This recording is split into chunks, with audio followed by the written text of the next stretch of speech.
시청자 여러분 안녕하십니까? 경기 주간 종합 뉴스 시작합니다. 세월호 참사의 진상을 밝히기 위한 지난 8년간의 조사가 일단락됐습니다. 사회적 참사 특별조사위원회가 3년 6개월간의 조사를 마치고 종합 보고서를 발간했는데요. 여전히 침몰의 원인을 밝히지 못한 채 미완의 결과물을 남겼습니다. 이재문 기자가 보도합니다. 인천항을 떠나 제주로 향하던 세월호는 2014년 4월 16일 오전 8시 48분경 진도군 조도면 병풍도 인근에서 갑자기 왼쪽으로 쓰러졌습니다. 이후 101분이 지난 10시 30분 무렵 뱃머리만 남기고 완전히 물에 잠겼습니다. 304명의 목숨을 앗아간 대형 참사. 세월호는 왜 급선회하다 기울어져 침몰에 이르게 됐을까? 사참위의 종합보고서 결론은 이렇습니다. 솔레노이드 밸브 고착에 의한 급격한 우선회의 가능성이 매우 낮다고 판단할 수 있었고 수중체 충돌로 세월호가 침몰했다는 설의 근거가 부족함을 확인할 수 있었다. 침몰 원인을 종합적으로 정리해내지 못한 점은 한계로 남았다. 8년의 시간이 지났지만 침몰의 원인을 밝히지 못한 이 상황이 유가족들은 개탄스럽습니다. 위원들이 3년 6개월을 한 게 아니라 총 3번이 바뀌었어요. 그러니까 이런 문제점이 상당히 많다 보니까 쭉 이해하나가지 못하고 위원들이 바뀌고 하다 보니까 전체적인 맥락을 이해하다 못하니까 결국은 침몰 원인이나 증거 조작 관련해 같은 게 부채되고 또 침몰 원인 같은 건 불분명하게 나온 이런 상황이 많이 발생한 것 같아요. 배가 기운 뒤 100분의 시간이 있었지만 재난 상황을 관리하는 컨트롤 타워는 없었고 해경의 초동 조치는 미흡했습니다. 이 때문에 구조하지 못한 것이냐, 구조하지 않은 것이냐 비판이 쏟아졌습니다. 이에 대해 사참위는 그날 그곳에 국가는 없었다라고 결론을 냈습니다. 원칙과 의무, 책임을 모두 저버린 국가에 의해 참사는 더욱 확대됐다고 설명했습니다. 또한 정부는 책임을 피하기 위해 조직적으로 진상규명을 방해했고 유가족을 사찰했으며 유가족을 불순 세력으로 분류해 여론전을 폈다고 덧붙였습니다. 사참위는 참사의 책임을 국가가 인정하고 진실규명을 조직적으로 방해하고 사찰한 행위 등에 대해 징계가 필요하다며 32건의 과제를 대통령과 정부, 국회 등에 권고했습니다. 유가족들은 이러한 권고안들이 이행되기를 바란다는 입장과 함께 침몰 원인 규명과 증거 조작 행위에 대한 추가 조사가 필요하다고 말합니다. 침몰 원인이 정확하게 밝혀지지 않았거든요. 그리고 어느 누구도 지금 3년 6개월 조사했지만 처벌받은 사람이 없어요. 대부분 다 어떻게 반대로 무혐의 처분이 계속 나왔거든요. 그러다 보니까 이게 제대로 된 조사가 됐나라는 의문점이 많이 들어요. 세월호 참사 유가족들은 사회적 참사 특별조사위원회에 종합보고서를 면밀하게 분석해 문제점과 한계를 찾아내고 침몰 원인을 규명하기 위한 행동에 나서겠다는 계획입니다. BTV 뉴스 이재문입니다. 자치경찰제가 시행된 지 이제 1년을 넘어섰습니다. 하지만 아직도 이런 제도가 있는지조차 모르는 시민들이 많습니다. 자치경찰위원회가 지역을 순회하며 자신들의 활동을 알리고 있지만 해결해야 할 근본적인 문제가 많다는 지적이 나옵니다. 보도에 박일국 기자입니다. 교통이나 지역 순찰, 여성 청소년 사건 등 생활과 밀접한 치안 업무를 담당하는 자치경찰. 제도 시행 1년이 넘었지만 평가는 기대에 크게 못 미치고 있습니다. 경기도의 경우 전국에서 유일하게 남부와 북부 2개의 자치경찰위원회를 두고 있지만 아직 이렇다 할 치안 서비스조차 발굴하지 못하고 있습니다. 경찰청 설문조사에 따르면 자치경찰제를 모른다고 응답한 시민이 27%, 평균 4명 중 1명 이상이 아예 제도 자체를 모르고 있고 지역에 따라선 절반 이상이 모른다고 답한 곳도 있는 것으로 나타났습니다. 상황이 이렇다 보니 자치경찰위원회가 시군을 순회하는 강의 프로그램까지 운영하고 있습니다. 지역의 주민자치위원이나 통반장, 학생을 대상으로 자치경찰이 무엇인지 설명하는 자리입니다. 자치경찰제가 주민분들이 많이 알지 못하시더라고요. 그래서 자치경찰제를 좀 알리고 주민분들이 좀 참여해서 진짜 지역 맞춤형 치안 서비스를 제공하기 위해서. 하지만 현행 자치경찰제로는 실질적인 활동을 기대하기 어렵다는 평가가 많습니다. 자치경찰이 별도의 조직이 아닌 업무로만 구분되어 있는 데다 대부분의 권한이 중앙경찰에 집중돼 있어서 권한 이전과 조직 개편이 시급하다는 주장도 나오고 있습니다. 현재 경기도 등 지방정부 입장에선 권한도 없이 사실상 비용만 부담하는 상황이기 때문입니다. 자치경찰 사무를 담당하는 그분들의 신분을 지방공무원, 자치경찰관으로 전환해야 되는 게 가장 시급하다고 이제 보이고요. 경찰법에 지휘감독을 하게 돼 있어요. 근데 실질적인 지휘감독을 못하지 않습니다. 한편 경기 남부자치경찰위원회는 출범 1년을 맞아 교통과 생활치안 분야에 새로운 지역정책을 선보일 예정입니다. 자치경찰위원회는 우선 시속 30km인 스쿨존 속도 제한을 상황에 따라 완화할 수 있는지 용역을 진행하고 결과에 따라선 심야 시간 등에 50km까지 상향하는 방안을 검토하고 있습니다. 또한 감염병 상황에서도 순찰 등 기본적인 치안 서비스를 향상시킬 수 있는 방안도 마련하겠다고 밝혔습니다. BTV 뉴스 박일국입니다. 안양교도소 이전을 두고 날선 공방전이 이어지고 있습니다. 안양시와 법무부가 구치소 기능은 남기고 교도소는 이전하기로 협약한 이후 시의회에서는 여야가 서로 상반된 입장을 내놨는데요. 더불어민주당은 시의 결정을 두둔한 반면 국민의힘은 꼼수 이전이라며 공격했습니다. 이창호 기자가 보도합니다. 지난 1999년부터 23년간 이어진 안양교도소 이전 논쟁이 지난달 18일 안양시와 법무부의 협약 체결로 물꼬를 트게 됐습니다. 전체 부지의 70%는 안양시가 개발하고 30%에는 구치소를 현대화 시설로 새로 짓는 내용입니다. 협약 이후 더불어민주당은 교도소를 이전하게 됐다며 환영한 반면 국민의힘은 차기 국회의원 선거를 위한 꼼수라며 반발했습니다. 안양시의회에서도 여야의 입장은 그대로였습니다. 더불어민주당은 최대호 시장을 두둔했지만 국민의힘은 정치적, 행정적 꼼수라며 공격했습니다. 더불어민주당 시의원들은 구치소 기능을 남겨둔 이유를 긍정적으로 평가하며 앞으로의 개발 계획을 묻는 등 최대호 시장의 결정을 지지했습니다. 최선이 아니면 차선을 선택하는 말이 있습니다. 교도소를 완전히 이전하고 구치소까지 안 들어온다면 이건 가장 최선일 겁니다. 그러나 이것이 현실적으로 불가능하다면 그나마도 부정적 의미가 좀 약한 또 규모를 최소화시키는 구치소 신축이라는 방식을 취하는 것이 저는 차선책이라고 생각합니다. 후계사거리 관련된 육개발산 지역 반드시 우리 안양의 새로운 성장 동력을 만들어낼 수 있는 지역으로 만들어내야 할 것 같습니다. 그러기 위해서라도 현재 우리 안양시가 법무부와 체결한 업무 협약이 저희 그 첫걸음이 될 수 있다고 생각합니다. 반면 국민의힘 시의원은 급하게 협약을 체결한 건 행정적으로나 정치적으로 꼼수에 지나지 않는다며 최대호 시장을 비판했습니다. 오죽만 시민들의 소원 사업인 안양교도소 이전 사업이 밀실에서 졸속으로 꼼수로 진행되고 있는 그 저희가 무엇인지 묻지 않을 수 없습니다. 지금의 교도소 이전 사업 진행이 2년 앞으로 다가온 총선과 특정 정치를 위해서 정치적으로 이용되는 절대 아닙니다. 이에 대해 최대호 시장은 정치와는 전혀 상관없다며 시민과 지역 발전을 위한 차선의 선택이었음을 재차 강조했습니다. 사실 여기 기부양가 사업을 얘기가 했거든요. 그래서 우리가 기부를 하고 그다음에 양을 받아서 시민을 위한 그런 공간으로 저희가 형성할 수 있게끔. 한편 안양시는 올해 안에 개발 계획을 수립한 뒤 법무부와 구체적인 조성 방안에 대해 협의할 방침입니다. BTV 뉴스 이창호입니다. 최근 오산시의 공직사회가 술렁이고 있습니다. 지난 7월 재정 악화에 따른 각종 사업 재검토와 구조조정이 예고된 데 이어 이번에는 구체적인 인력 감축안이 나왔는데요. 오산시는 재정난 해소를 위한 불가피한 조치라는 입장이지만 공무원 노조와 시의회는 강하게 반발하고 있습니다. 임세혁 기자가 보도합니다. 이권재 오산시장은 지난 7월 기자회견을 열고 그동안 추진돼 왔던 각종 사업의 재검토와 구조조정을 예고했습니다.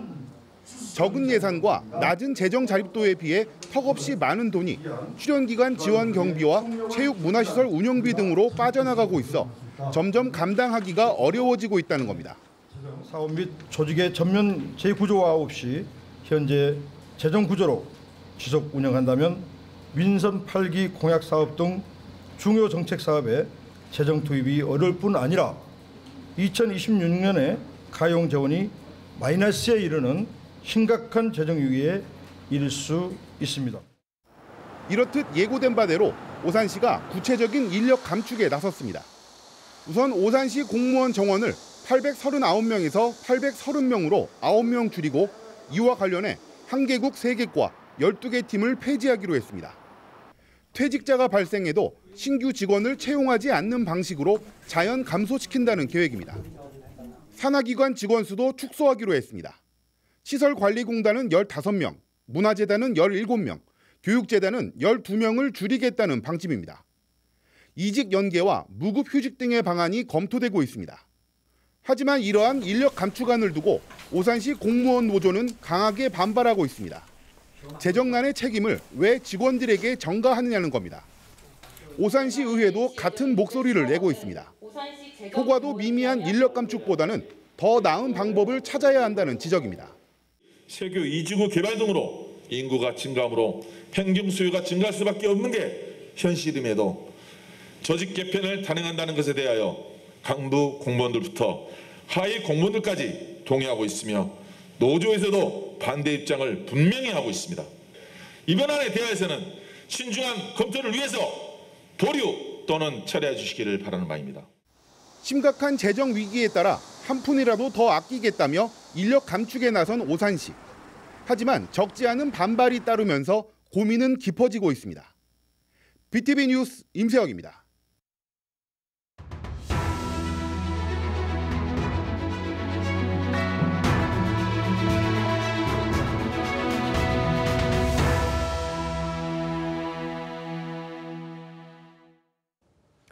용인 특례시가 기흥구에서 처인구 원산면까지 이어지는 이른바 L자형 반도체 벨트 조성을 위한 구체적인 로드맵을 수립했습니다. 반도체 소부장 기업이 입주할 수 있는 산업단지를 추가로 조성하고 입주 기업 지원책도 속도 있게 마련한다는 방침입니다. 앵커 리포트입니다. 용인 특례시 기흥구 일원에 들어서는 용인 플랫폼 시티에서 시작해 처인구 반도체 클러스터까지 L자 모양으로 이어지는 반도체 벨트. 시는 L자형 반도체 벨트 조성을 위한 구체적인 로드맵을 제시했습니다. 핵심은 반도체 소재와 부품 장비, 소부장 기업을 적극적으로 유치하는 겁니다. 이를 위해 시는 처인구 일원에 약 35만 제곱미터 규모의 산업단지를 추가로 조성합니다. 연말까지 반도체 기업들을 대상으로 수요 조사를 진행하고 입지와 개발 방식을 검토한 뒤 정부와 협의해 산단 물량 확보를 추진한다는 계획입니다. 물량이 배정되면 오는 2025년 수립 계획을 승인하고 이듬해부터 단계적으로 개발 공사에 들어갑니다. 이와 함께 반도체 산업의 체계적인 육성을 위한 담당 조직을 신설하고 산단 내 건축 규제를 완화할 수 있는 근거를 마련하는 등 입주 기업 지원도 병행합니다.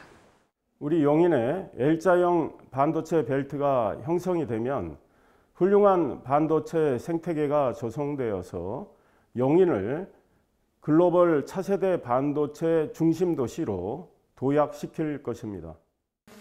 용인 특례시는 또 현재 전국 기초지방자치 가운데 최초로 추진하고 있는 반도체 사업 육성 및 지원 조례를 오는 11월 시의회에 상정할 계획입니다. BTV 뉴스 박희붕입니다.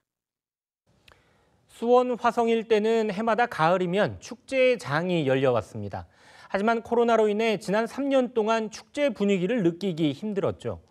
올해는 수원의 4대 가을 축제가 다시 열린다고 합니다. 미디어 아트쇼부터 수원 화성문화제와 정조대왕 능행차까지 앞으로 한 달 동안 이어지는 축제를 김효승 기자가 정리했습니다. 어둠이 내려앉자 알록달록한 조명이 성벽을 비춥니다. 화홍문을 배경으로 한 미디어 아트쇼가 시작되고 화려한 빛의 향연이 문화제와 밤하늘을 수놓습니다. 수원화성 미디어 아트쇼 리허설 현장 모습에 시민들은 발길을 멈추고 사진을 찍으며 쇼를 즐깁니다. 처음 보는 광경이 있어서 뭐지 하고 잠깐 자전거 내려서 사진 찍고 있었는데 사람들이 더 많이 찾아봐 주실 것 같고 거기 예쁘더라 하면서 사진도 많이 남기실 수 있을 것 같아요. 코로나 때문에 멀리도 못 가고 이제 수원의 행사도 많이 없어졌어요. 그래 아쉬웠는데 이번에는 제대로 관람 좀 하고 사진 좀 촬영할까 합니다. 올해 두 번째 열리는 미디어 아트쇼는 수원 화옥문과 남수문 일대 1.2km 구간에서 한 달 동안 이어집니다. 1.1km 구간에 수원 특례시 지정을 기념하고 개혁의 도시 수원 화성이라는 주제로 개최됩니다. 화학문과 남수문 사이의 건축물을 활용해서 미디어 아트쇼, 그다음에 키넥틱, 레이저, 라이팅, 인터랙티브 등 이외에도 코로나로 열리지 못했던 수원의 대표 가을 축제들이 시민들을 찾아옵니다. 다음 달 1일부터 22일까지 행궁광장과 수원화성 일대에선 수원화성 축성과 관련한 공연 등을 이어가는 세계문화유산 수원화성 행사가 열립니다. 또 7일부터 9일까지는 수원의 대표 가을 행사, 수원화성 문화제와 정주대왕 능행차 공동 재연이 3년 만에 다시 열릴 예정입니다. 수원시는 미디어 아트쇼까지 총 4개의 축제를 한데 모아 힐링폴링 수원화성이라고 이름 짓고 한 달 동안 가을 축제 분위기를 이어가기로 했습니다. 행사 분위기에 맞게 방역단을 꾸려 운영하는 한편 비대면이나 MBTI 활용 프로그램 등을 구성해서 다양한 상황과 계층을 아우른다는 계획입니다. 방역에도 만전을 기하고 있고요. 다양한 프로그램도 준비했습니다. 코로나19로 지쳤던 몸과 마음 힐링하시고 수원은 물론 전국을 대표할 만한 우리 수원의 축제를 오셔서 만끽하시기 바랍니다. 마침내 돌아온 수원의 대표 가을 축제. 앞으로 한 달 동안 이어질 다양한 행사를 만끽하며 가을을 즐겨보는 것도 좋겠습니다. BTV 뉴스 김효수입니다. 네, 앞서 리포트에서 보신 것처럼 올가을 수원에서는 다양한 축제가 열립니다. 먼저 시작된 미디어 아트쇼에 대해서 좀 더 자세히 알아보겠습니다. 행사 총괄하는 이창근 단장님 자리하셨습니다. 안녕하세요. 반갑습니다. 네. 자, 먼저 이 미디어 아트쇼 어떤 행사인지 소개부터 해주시죠. 네, 수원화성 미디어 아트쇼는 수원시가 문화재청과 함께 시민과 관광객이 수원화성을 문화재와 예술, 디지털로 새롭게 경험하도록 기획한 헤리티지 페스티벌입니다. 네. 문화재청의 구피 공모 선정 사업으로 전국 8개 지역에서 진행되는데 수도권에서는 수원이 유일합니다. 수원화성이 비치 옷을 입고 첨단 유산으로 재탄생합니다. 시민과 관광객에게 예술작품으로 전해져 문화유산을 새롭게 즐기도록 제공합니다. 네. 네, 이 문화재청과 함께 우리의 이런 문화유산을 가지고 이런 미디어 아트쇼를 기획하게 된 어떤 배경이 있습니까? 네, 문화재청이 첨단 기술을 문화재에 적용해 세계유산의 탁월한 보편적 가치를 널리 알리고 사람들이 새로운 방식으로 세계유산을 즐길 수 있게 하도록 지난해부터 시작된 사업입니다. 네. 세계유산 미디어 아트 사업은 해마다 문화재청이 지자체 공모를 통해 대상지를 선정하고 있습니다. 저희 수원시는 지난해에 이어 올해 2번째로 개최합니다. 내년 축제 여부도 지난달 문화재청의 공모 심사에 최종적 선정됐습니다. 네. 그래서 2023년에도 연속해서 수원화성 미디어 아트쇼를 이어나갈 예정입니다. 그러면 이 수원 화성 미디어 아트쇼가 올해가 이제 2번째고 네. 지난해 이제 첫 회 축제가 열렸는데 네. 사실 지난해에는 코로나19가 지금보다도 훨씬 심각했던 상황이었기 때문에 네, 맞습니다. 행사를 이렇게 개최하고 하는데 좀 많은 어려움이 있었을 것 같습니다. 그 관람하는 시민들이나 그 당시 뭐 분위기는 어땠습니까? 네, 처음 개최한 2021년에는 31만여 명의 시민과 관광객이 미디어 아트쇼를 찾아주셨습니다. 많이 왔군요. 예. 사회적 거리두기로 인해 9월에 오픈했다가 연기하고 11월에 다시 열었습니다. 코로나19 장기화에 따른 우울감과 답답함으로 지친 시민 여러분께 빛의 예술작품으로 전해진 수원화성 미디어 아트쇼가 위로와 희망의 시간이 되었습니다. 또 많은 외지인이 이 수원을 방문하여 주변 상권의 식당과 카페를 이용하며 체류하게 돼서 관광산업과 지역경제 활성화에도 큰 보탬이 됐습니다. 네. 올가을은 아무래도 지난해보다는 조금 상황이 나았다 보니까 뭐 지난해보다는 조금 더 축제에 참여하는 시민들도 좀 많이 있을 것 같은데 이번 행사에 좀 관전 포인트가 있다면요 소개해 주시겠습니까? 네, 올해 수원화성 미디어 아트쇼는 화옥문 그리고 남수문 또 그 공간을 잇는 수원천에서 여러 미디어 아티스트와 협업하여 미디어 파사드 앤 라이트 쇼를 선보이고 그 사이를 잇는 수원천 1.1km 구간에 다채로운 미디어 아트 콘텐츠로 디지털 산책로를 조성하였습니다. 네. 레이저 터널, 키네틱 아트, 홀로그램, 예술 경관 조명, 그 다채로운 콘텐츠로 연출한 황홀한 빛의 시공간이 펼쳐집니다. 네. 두 번째 시즌을 맞이하는 수원화성 미디어 아트 쇼에서는 정조대왕의 지극한 효심과 백성에 대한 깊은 사랑으로 새로운 이상세계를 꿈꾸고 건설한 개혁신도시 수원화성을 형형색색 빛줄기와 함께 만날 수 있습니다. 네. 뭐 올해는 아무래도 더 많은 시민들이 찾지 않을까라는 생각이 드는데 그래도 아직까지는 좀 방역에 대해서 좀 주의할 부분도 있을 거고요. 또 어떻게 시민들이 이번 축제를 좀 즐기셨으면 좋겠는지 한 말씀 해주시죠. 네, 코로나19는 우리 사회에 코로나 블루, 코로나 레드, 코로나 블루라는 신조어까지 만들겠습니다. 비대면이 일상화되면서 마음의 치유가 무엇보다 중요해졌습니다. 지친 시민들에게 문화유산에 더한 컨텐츠는 새로운 경험을 제공합니다. 즉 심리 방역이자 마음 백신이 됩니다. 예술 작품은 카타르시스를 전하는 기능이 있습니다. 문화로 사람들을 위로하는 기능입니다. 그 치유는 어둠의 터널을 지날 수 있는 희망의 빛을 심어줍니다. 이것이 문화의 본질적 힘이라고 생각합니다. 어느 때보다 문화를 통한 치유가 절실한 작금의 현실입니다. 일상의 활력을 위해 2022 수원화성 미디어 아트쇼가 알차게 구성됐습니다. 9월 23일부터 10월 23일까지 세계유산 힐링폴링 축제와 함께 첨단 기술로 문화유산을 새롭게 누릴 수 있도록 준비했습니다. 수원화성 미디어 아트쇼에 오신 시민과 관광객이 주변 상권에 체류하게 돼 관광산업 활력과 또 지역경제 활성화에도 보탬이 될 예정입니다. 네, 이창근 단장님 말씀 잘 들었습니다. 고맙습니다. 네, 감사합니다. 네, 올가을 수원을 비롯해 경기 남부 지역 곳곳에서 다양한 행사가 열립니다. 그동안 코로나로 인해 취소됐던 가을 축제가 다시 시작되고 있는데요. 가까운 곳을 찾아 다양한 문화축제를 만끽하면서 가을을 더 깊이 느껴보시길 바랍니다. 주간 종합 뉴스는 여기서 마치겠습니다. 시청해주신 여러분 고맙습니다.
시청자 여러분 안녕하십니까? 경기 주간 종합 뉴스 시작합니다.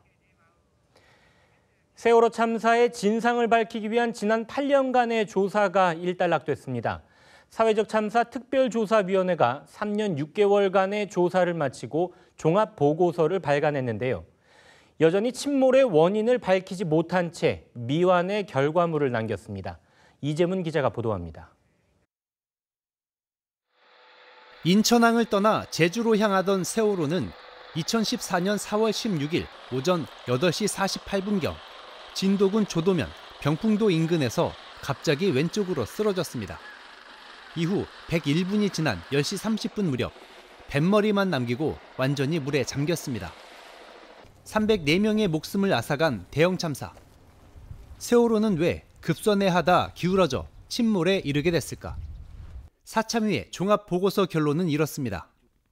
솔레노이드 밸브 고착에 의한 급격한 우선해의 가능성이 매우 낮다고 판단할 수 있었고, 수중체 충돌로 세월호가 침몰했다는 설의 근거가 부족함을 확인할 수 있었다. 침몰 원인을 종합적으로 정리해내지 못한 점은 한계로 남았다. 8년의 시간이 지났지만 침몰의 원인을 밝히지 못한 이 상황이 유가족들은 개탄스럽습니다. 위원들이 3년 6개월을 한 게 아니라 총 3번이 바뀌었어요. 그러니까 이런 문제점이 상당히 많다 보니까 쭉 이해하나가지 못하고 위원들이 바뀌고 하다 보니까 전체적인 맥락을 이해하다 못하니까 결국은 침몰 원인이나 증거 조작 관련해 같은 게 불체되고 또 침몰 원인 같은 건 불분명하게 나온 이런 상황이 많이 발생한 것 같아요. 배가 기운 뒤 100분의 시간이 있었지만 재난 상황을 관리하는 컨트롤 타워는 없었고 해경의 초동 조치는 미흡했습니다. 이 때문에 구조하지 못한 것이냐, 구조하지 않은 것이냐 비판이 쏟아졌습니다. 이에 대해 사참위는 그날 그곳에 국가는 없었다라고 결론을 냈습니다. 원칙과 의무, 책임을 모두 저버린 국가에 의해 참사는 더욱 확대됐다고 설명했습니다. 또한 정부는 책임을 피하기 위해 조직적으로 진상규명을 방해했고 유가족을 사찰했으며 유가족을 불순 세력으로 분류해 여론전을 폈다고 덧붙였습니다. 사참위는 참사의 책임을 국가가 인정하고 진실규명을 조직적으로 방해하고 사찰한 행위 등에 대해 징계가 필요하다며 32건의 과제를 대통령과 정부, 국회 등에 권고했습니다. 유가족들은 이러한 권고안들이 이행되기를 바란다는 입장과 함께 침몰 원인 규명과 증거 조작 행위에 대한 추가 조사가 필요하다고 말합니다. 침몰 원인이 정확하게 밝혀지지 않았거든요. 그리고 어느 누구도 지금 3년 6개월 조사했지만 처벌받은 사람이 없어요. 대부분 다 어떻게 반대로 무혐의 처분이 계속 나왔거든요. 그러다 보니까 이게 제대로 된 조사가 됐나라는 의문점이 많이 들어요.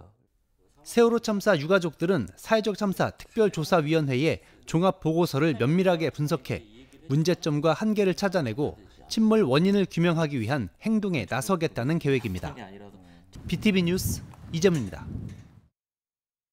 자치경찰제가 시행된 지 이제 1년을 넘어섰습니다. 하지만 아직도 이런 제도가 있는지조차 모르는 시민들이 많습니다.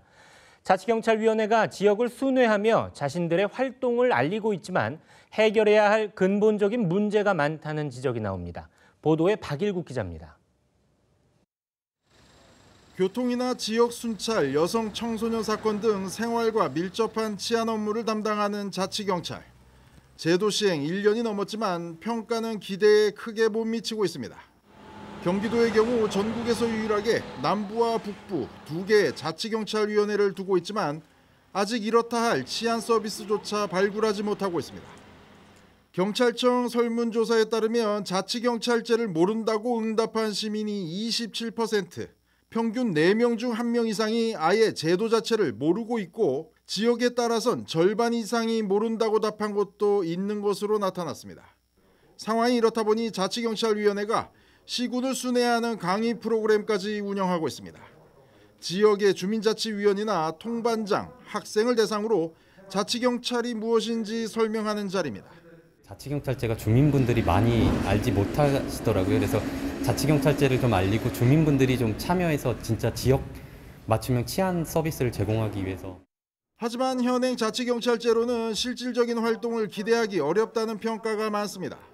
자치경찰이 별도의 조직이 아닌 업무로만 구분되어 있는 데다 대부분의 권한이 중앙경찰에 집중돼 있어서 권한 이전과 조직 개편이 시급하다는 주장도 나오고 있습니다. 현재 경기도 등 지방정부 입장에선 권한도 없이 사실상 비용만 부담하는 상황이기 때문입니다.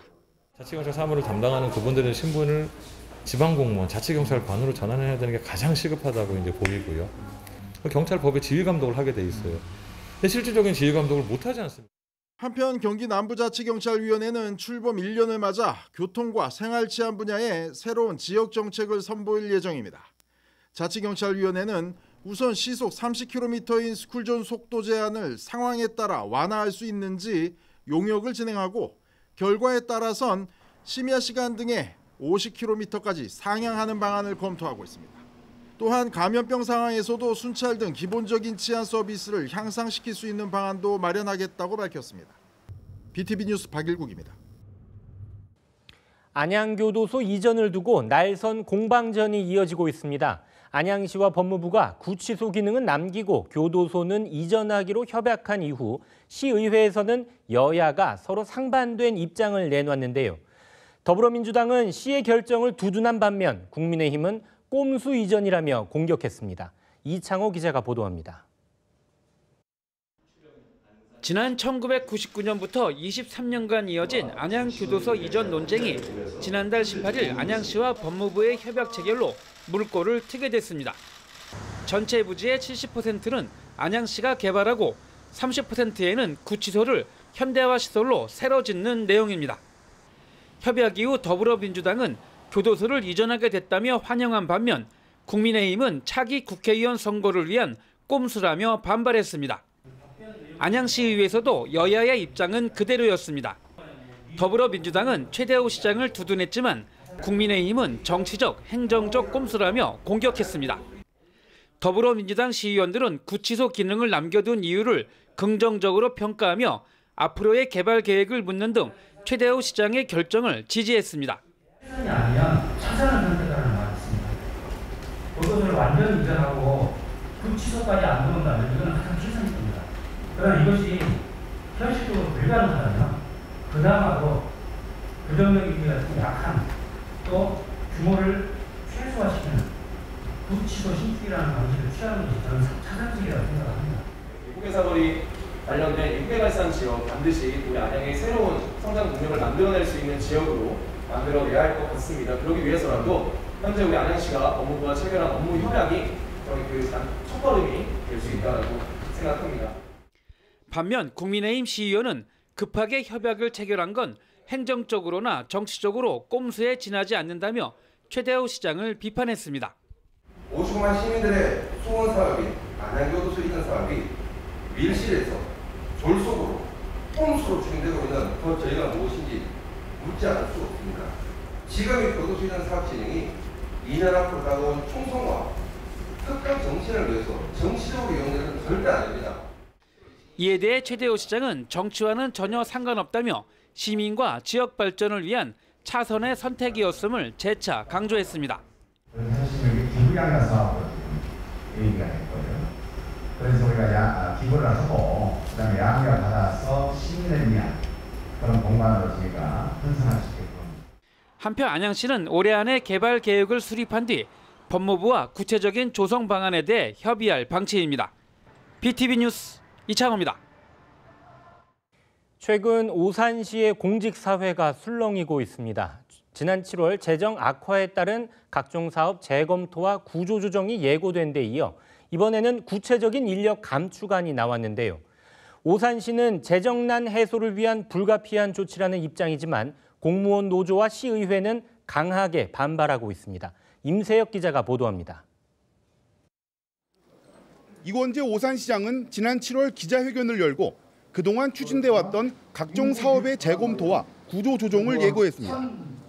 적은 예산과 낮은 재정 자립도에 비해 턱없이 많은 돈이 출연기관 지원 경비와 체육문화시설 운영비 등으로 빠져나가고 있어 점점 감당하기가 어려워지고 있다는 겁니다. 사업 및 조직의 전면 재구조화 없이 현재 재정 구조로 지속 운영한다면 민선 8기 공약 사업 등 중요 정책 사업에 재정 투입이 어려울 뿐 아니라 2026년에 가용 재원이 마이너스에 이르는 심각한 재정 위기에 이를 수 있습니다. 이렇듯 예고된 바대로 오산시가 구체적인 인력 감축에 나섰습니다. 우선 오산시 공무원 정원을 839명에서 830명으로 9명 줄이고 이와 관련해 1개국 3개과 12개 팀을 폐지하기로 했습니다. 퇴직자가 발생해도 신규 직원을 채용하지 않는 방식으로 자연 감소시킨다는 계획입니다. 산하기관 직원 수도 축소하기로 했습니다. 시설관리공단은 15명, 문화재단은 17명, 교육재단은 12명을 줄이겠다는 방침입니다. 이직 연계와 무급휴직 등의 방안이 검토되고 있습니다. 하지만 이러한 인력 감축안을 두고 오산시 공무원 노조는 강하게 반발하고 있습니다. 재정난의 책임을 왜 직원들에게 전가하느냐는 겁니다. 오산시 의회도 같은 목소리를 내고 있습니다. 효과도 미미한 인력 감축보다는 더 나은 방법을 찾아야 한다는 지적입니다. 세교 이주구 개발 등으로 인구가 증가함으로 평균 수요가 증가할 수밖에 없는 게 현실임에도 조직 개편을 단행한다는 것에 대하여 강부 공무원들부터 하위 공무원들까지 동의하고 있으며 노조에서도 반대 입장을 분명히 하고 있습니다. 이번 안에 대하여서는 신중한 검토를 위해서 보류 또는 철회해 주시기를 바라는 바입니다. 심각한 재정 위기에 따라 한 푼이라도 더 아끼겠다며 인력 감축에 나선 오산시. 하지만 적지 않은 반발이 따르면서 고민은 깊어지고 있습니다. BTV 뉴스 임세혁입니다.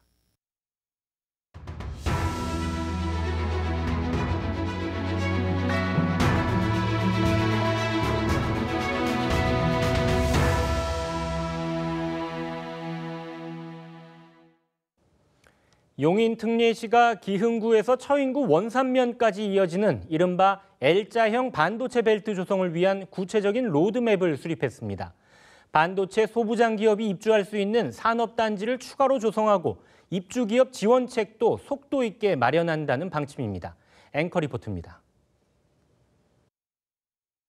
용인 특례시 기흥구 일원에 들어서는 용인 플랫폼 시티에서 시작해 처인구 반도체 클러스터까지 L자 모양으로 이어지는 반도체 벨트. 시는 L자형 반도체 벨트 조성을 위한 구체적인 로드맵을 제시했습니다. 핵심은 반도체 소재와 부품 장비, 소부장 기업을 적극적으로 유치하는 겁니다. 이를 위해 시는 처인구 일원에 약 35만 제곱미터 규모의 산업단지를 추가로 조성합니다. 연말까지 반도체 기업들을 대상으로 수요 조사를 진행하고 입지와 개발 방식을 검토한 뒤 정부와 협의해 산단 물량 확보를 추진한다는 계획입니다. 물량이 배정되면 오는 2025년 수립 계획을 승인하고 이듬해부터 단계적으로 개발 공사에 들어갑니다. 이와 함께 반도체 산업의 체계적인 육성을 위한 담당 조직을 신설하고 산단 내 건축 규제를 완화할 수 있는 근거를 마련하는 등 입주기업 지원도 병행합니다. 우리 용인에 L자형 반도체 벨트가 형성이 되면 훌륭한 반도체 생태계가 조성되어서 용인을 글로벌 차세대 반도체 중심 도시로 도약시킬 것입니다.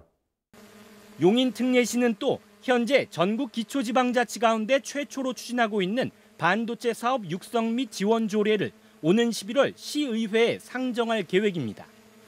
BTV 뉴스 박희붕입니다. 수원 화성 일대는 해마다 가을이면 축제의 장이 열려왔습니다. 하지만 코로나로 인해 지난 3년 동안 축제 분위기를 느끼기 힘들었죠. 올해는 수원의 4대 가을 축제가 다시 열린다고 합니다. 미디어 아트쇼부터 수원 화성문화제와 정조대왕 능행차까지 앞으로 한 달 동안 이어지는 축제를 김효승 기자가 정리했습니다. 어둠이 내려앉자 알록달록한 조명이 성벽을 비춥니다. 화홍문을 배경으로 한 미디어 아트쇼가 시작되고 화려한 빛의 향연이 문화제와 밤하늘을 수놓습니다. 수원화성 미디어 아트쇼 리허설 현장 모습에 시민들은 발길을 멈추고 사진을 찍으며 쇼를 즐깁니다. 처음 보는 광경이 있어서 뭐지 하고 잠깐 자전거 내려서 사진 찍고 있었는데 사람들이 더 많이 찾아봐 주실 것 같고 거기 예쁘더라 하면서 사진도 많이 남기실 수 있을 것 같아요. 코로나 때문에 멀리도 못 가고 이제 수원의 행사도 많이 없어졌어요. 그래 아쉬웠는데 이번에는 제대로 관람 좀 하고 사진 좀 촬영할까 합니다. 올해 두 번째 열리는 미디어 아트쇼는 수원 화홍문과 남수문 일대 1.2km 구간에서 한 달 동안 이어집니다. 1.1km 구간에 수원 특례시 지정을 기념하고 개혁의 도시 수원 화성이라는 주제로 개최됩니다. 화홍문과 남수문 사이의 건축물을 활용해서 미디어 아트쇼, 그다음에 키넥틱, 레이저, 라이팅, 인터랙티브 등 이외에도 코로나로 열리지 못했던 수원의 대표 가을 축제들이 시민들을 찾아옵니다. 다음 달 1일부터 22일까지 행궁광장과 수원화성 일대에선 수원화성 축성과 관련한 공연 등을 이어가는 세계문화유산 수원화성 행사가 열립니다. 또 7일부터 9일까지는 수원의 대표 가을 행사 수원화성문화제와 정조대왕 능행차 공동 재연이 3년 만에 다시 열릴 예정입니다. 수원시는 미디어 아트쇼까지 총 4개의 축제를 한데 모아 힐링폴링 수원화성이라고 이름 짓고 한 달 동안 가을 축제 분위기를 이어가기로 했습니다. 행사 분위기에 맞게 방역단을 꾸려 운영하는 한편 비대면이나 MBTI 활용 프로그램 등을 구성해서 다양한 상황과 계층을 아우른다는 계획입니다. 방역에도 만전을 기하고 있고요. 다양한 프로그램도 준비했습니다. 코로나19로 지쳤던 몸과 마음 힐링하시고 수원은 물론 전국을 대표할 만한 우리 수원의 축제를 오셔서 만끽하시기 바랍니다. 마침내 돌아온 수원의 대표 가을 축제. 앞으로 한 달 동안 이어질 다양한 행사를 만끽하며 가을을 즐겨보는 것도 좋겠습니다. BTV 뉴스 김효수입니다. 네, 앞서 리포트에서 보신 것처럼 올가을 수원에서는 다양한 축제가 열립니다. 먼저 시작된 미디어 아트쇼에 대해서 좀 더 자세히 알아보겠습니다. 행사 총괄하는 이창근 단장님 자리하셨습니다. 안녕하세요. 반갑습니다. 네. 자, 먼저 이 미디어 아트쇼 어떤 행사인지 소개부터 해주시죠. 네, 수원화성 미디어 아트쇼는 수원시가 문화재청과 함께 시민과 관광객이 수원화성을 문화재와 예술, 디지털로 새롭게 경험하도록 기획한 헤리티지 페스티벌입니다. 네. 문화재청의 구피 공모 선정 사업으로 전국 8개 지역에서 진행되는데 수도권에서는 수원이 유일합니다. 수원화성이 비치 옷을 입고 첨단 유산으로 재탄생합니다. 시민과 관광객에게 예술작품으로 전해져 문화유산을 새롭게 즐기도록 제공합니다. 네. 네, 이 문화재청과 함께 우리의 이런 문화유산을 가지고 이런 미디어 아트쇼를 기획하게 된 어떤 배경이 있습니까? 네, 문화재청이 첨단 기술을 문화재에 적용해 세계유산의 탁월한 보편적 가치를 널리 알리고 사람들이 새로운 방식으로 세계유산을 즐길 수 있게 하도록 지난해부터 시작된 사업입니다. 네. 세계유산 미디어 아트 사업은 해마다 문화재청이 지자체 공모를 통해 대상지를 선정하고 있습니다. 저희 수원시는 지난해에 이어 올해 2번째로 개최합니다. 내년 축제 여부도 지난달 문화재청의 공모 심사에 최종적 선정됐습니다. 네. 그래서 2023년에도 연속해서 수원화성 미디어 아트쇼를 이어나갈 예정입니다. 그러면 이 수원화성 미디어 아트쇼가 올해가 이제 2번째고 네. 지난해 이제 첫 회 축제가 열렸는데 네. 사실 지난해에는 코로나19가 지금보다도 훨씬 심각했던 상황이었기 때문에 네, 맞습니다. 행사를 이렇게 개최하고 하는데 좀 많은 어려움이 있었을 것 같습니다.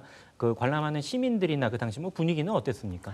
네, 처음 개최한 2021년에는 31만여 명의 시민과 관광객이 미디어 아트 쇼를 찾아주셨습니다. 많이 왔군요. 예. 사회적 거리두기로 인해 9월에 오픈했다가 연기하고 11월에 다시 열었습니다. 코로나19 장기화에 따른 우울감과 답답함으로 지친 시민 여러분께 빛의 예술 작품으로 전해진 수원화성 미디어 아트 쇼가 위로와 희망의 시간이 되었습니다. 또 많은 외지인이 이 수원을 방문하여 주변 상권의 식당과 카페를 이용하며 체류하게 돼서 관광산업과 지역경제 활성화에도 큰 보탬이 됐습니다. 네. 올가을은 아무래도 지난해보다는 조금 상황이 나았다 보니까 뭐 지난해보다는 조금 더 축제에 참여하는 시민들도 좀 많이 있을 것 같은데 이번 행사에 좀 관전 포인트가 있다면요 소개해 주시겠습니까? 네, 올해 수원화성 미디어 아트 쇼는 화옥문 그리고 남수문 또 그 공간을 잇는 수원천에서 여러 미디어 아티스트와 협업하여 미디어 파사드 앤 라이트 쇼를 선보이고 그 사이를 잇는 수원천 1.1km 구간에 다채로운 미디어 아트 콘텐츠로 디지털 산책로를 조성하였습니다. 네. 레이저 터널, 키네틱 아트, 홀로그램, 예술 경관 조명, 그 다채로운 콘텐츠로 연출한 황홀한 빛의 시공간이 펼쳐집니다. 네. 두 번째 시즌을 맞이하는 수원화성 미디어 아트 쇼에서는 정조대왕의 지극한 효심과 백성에 대한 깊은 사랑으로 새로운 이상세계를 꿈꾸고 건설한 개혁 신도시 수원화성을 형형색색 비출기와 함께 만날 수 있습니다. 네. 뭐 올해는 아무래도 더 많은 시민들이 찾지 않을까라는 생각이 드는데 그래도 아직까지는 좀 방역에 대해서 좀 주의할 부분도 있을 거고요. 또 어떻게 시민들이 이번 축제를 좀 즐기셨으면 좋겠는지 한 말씀 해주시죠. 네, 코로나19는 우리 사회에 코로나 블루, 코로나 레드 코로나 블루라는 신조어까지 만들겠습니다. 비대면이 일상화되면서 마음의 치유가 무엇보다 중요해졌습니다. 지친 시민들에게 문화유산에 더한 컨텐츠는 새로운 경험을 제공합니다. 즉 심리 방역이자 마음 백신이 됩니다. 예술 작품은 카타르시스를 전하는 기능이 있습니다. 문화로 사람들을 위로하는 기능입니다. 그 치유는 어둠의 터널을 지날 수 있는 희망의 빛을 심어줍니다. 이것이 문화의 본질적 힘이라고 생각합니다. 어느 때보다 문화를 통한 치유가 절실한 작금의 현실입니다. 일상의 활력을 위해 2022 수원화성 미디어 아트쇼가 알차게 구성됐습니다. 9월 23일부터 10월 23일까지 세계유산 힐링폴링 축제와 함께 첨단 기술로 문화유산을 새롭게 늘릴 수 있도록 준비했습니다. 수원화성 미디어 아트쇼에 오신 시민과 관광객이 주변 상권에 체류하게 돼 관광산업 활력과 또 지역경제 활성화에도 보탬이 될 예정입니다. 네, 이창근 단장님 말씀 잘 들었습니다. 고맙습니다. 네, 감사합니다. 네, 올가을 수원을 비롯해 경기 남부 지역 곳곳에서 다양한 행사가 열립니다. 그동안 코로나로 인해 취소됐던 가을 축제가 다시 시작되고 있는데요. 가까운 곳을 찾아 다양한 문화축제를 만끽하면서 가을을 더 깊이 느껴보시길 바랍니다. 주간 종합 뉴스는 여기서 마치겠습니다. 시청해주신 여러분 고맙습니다.